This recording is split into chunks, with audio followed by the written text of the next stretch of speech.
A Roma prendo l'aereo una sera per venire qui a Verona, tornare a Verona, e mentre prendevo l'aereo ho visto il giornale, e prendo in mano il giornale, c'era il sindaco di Roma Alemanno che dice: col federalismo finalmente Roma, i romani pagano meno tasse e avranno più risorse. Perché sta qua. Ho preso l'articolo, l'ho conservato perché questo non ci meglio da conservare, perché quando vengo al nord mi dico il contrario.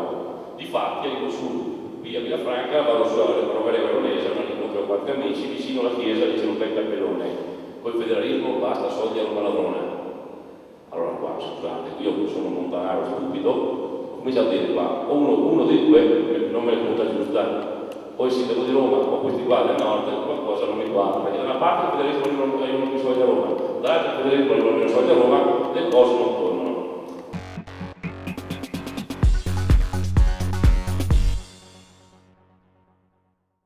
Noi vogliamo essere il partito che parla alla ragione della gente, che comincia a rieducare i cittadini a ragionare. Ahimè, oggigiorno i cittadini non pensano più, siamo in balia di un vascello, in balia delle onde, dove la politica parla sempre di più alla pancia, all'istinto, non parla più alla ragione, non siamo più abituati a ragionare.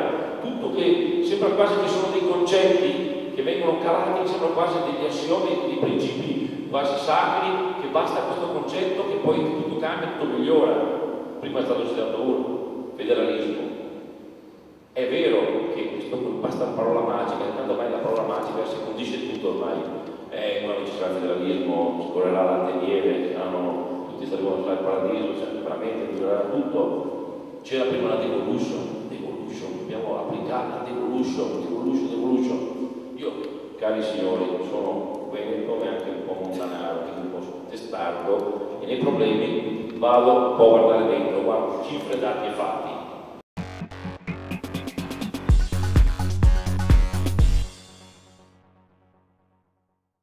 Io nelle cose ci credo, però deve capire che questa diventa una scelta di vantaggio, perché se alla fine del discorso tutto cambia perché nulla cambia, o alla fine spendiamo più di prima, o alla fine andiamo a aumentare le tasse invece di diminuirle, non c'è federalismo che tenga. Io voglio vedere i risultati delle cose. Ed è per questo, vi faccio fare un esempio. Tempo fa si parlava di devolution, ricordate questa parola? Cos'è la devolution? Potere centrale, lo trasferiamo alla periferia, perché così veniva raccontato, spenderemo, verrà usate meglio le risorse, più controllo, più efficienza, più efficacia, si spenderà meno, eccetera. I cittadini avranno migliori servizi. No. È vero, sì, qualche volta è vero, ma non sempre. Vi faccio un esempio concreto. C'era una competenza regionale che era quella in materia di dissesto idrogeologico, le frane, che è stata trasferita dalla Regione Veneto in base alla devolution Bassanini alle province. Bene, da un ufficio regionale che si occupava di questo, per il quale c'era impegnato circa una decina di milioni di euro, abbiamo creato 7 uffici provinciali. Abbiamo devoluto le risorse tra la Regione e le province, come vuole il buon principio di fazzoletti verdi, abbiamo devoluto.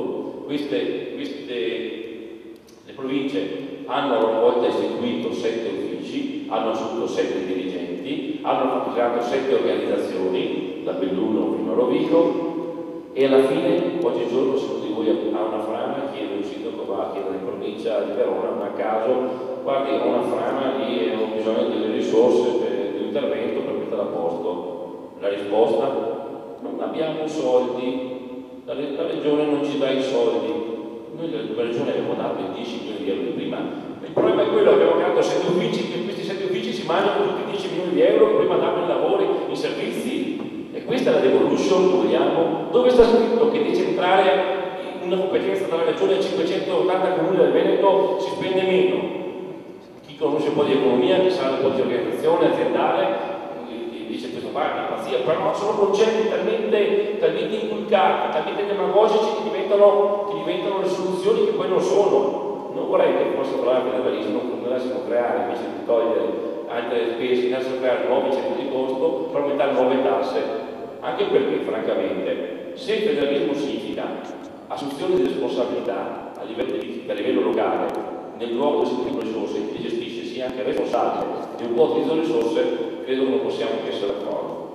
Ma se questo principio che viene dichiarato nel questo disegno di legge che poi doveva dare azione fra 20 anni, mai, perché è già, sapete, ci vogliono tanti anni, è un processo lungo, perché non si sa come si vuole fare, non c'è ancora la chiarezza su cosa si vuole fare, perché è corta.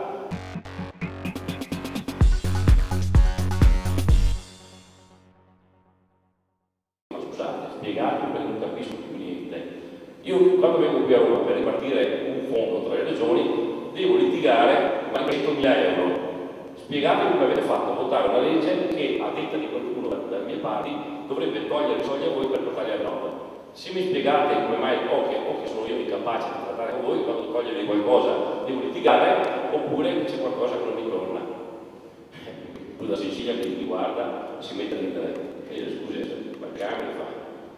Guarda che noi siciliani siamo regione a statuto speciale, il federalismo con noi non ha nulla a che vedere. Effettivamente sì, mi è successo particolare che fuggito forse molti italiani che la riforma è pseudo-federalista, poi fiscale, non so, un po' un pasticcio anche di termini, di propri termini, e non riguarda le regioni statuto speciali, quindi la Sicilia non sopporta i propri privilegi, i propri statuti, il Trentino rimane sopposto lì, la Valle d'Aosta altrettanto, il Friuli altrettanto. E già queste sono fuori gioco, ben considerate. Mi ricordo della Calabria, voi Calabria non siete statuto speciale, voi siete come noi del Veneto, quindi qualcosa aveva la tocca, non si è messo a dire, ma noi abbiamo la città metropolitana, sapete che c'è una grande metropoli con palazzi grattacieli che parte da dove fanno il ponte in su lì, c'è una grande metropoli, si chiama metropoli di Reggio Calabria. Questa qua non è mica votata l'UDC, è mica votata la Lega, questa metropoli. Cosa significa città metropolitana? Città metropolitana significa più soldi, è un riconoscimento, è un titolo di città metropolitana che ha una valenza sopra, per le povere significa avere più trasferimenti, più risorse, più scale. Allora, sì, probabilmente qualcuno ha trattato la contropartita